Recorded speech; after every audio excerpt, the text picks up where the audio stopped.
ঈদের আগে মে মাসে রেমিটেন্স এসেছে $297 কোটি। আগের বছর একই মাসের তুলনায় যা প্রায় 32% বেশি, আর একক মাস হিসাবে এ যাবৎকালের মধ্যে দ্বিতীয় সর্বোচ্চ। এখন পর্যন্ত কোনো এক মাসে সর্বোচ্চ $330 কোটি রেমিটেন্স এসেছে গত ঈদের আগের মাস মার্চে। মূলত অর্থ পাচার কমে যাওয়ায় হুন্ডি ব্যাপকভাবে কমেছে, যে কারণে ব্যাংকিং চ্যানেলে প্রবাসী আয় ব্যাপকভাবে বাড়ছে বলে জানিয়েছেন সংশ্লিষ্টরা। সব মিলিয়ে চলতি অর্থবছরের মে পর্যন্ত 11 মাসে ব্যাংকিং চ্যানেলে মোট প্রবাসী আয় এসেছে $2,751 কোটি। আগের অর্থবছরে একই সময় এসেছিল $2,137 কোটি।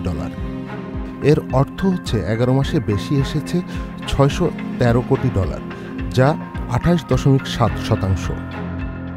রেমিটেন্সের এই উচ্চ প্রবৃদ্ধির কারণে ধারাবাহিকভাবে কমতে থাকা বৈদেশিক মুদ্রার রিজার্ভ বাড়ছে। বৈদেশিক মুদ্রার দর বাজার ভিত্তিক করার পরও 122 থেকে 123 টাকায় স্থিতিশীল রয়েছে ডলার। আগের মতো ডলার নিয়ে হাহাকার নেই ব্যবসায়ীদের।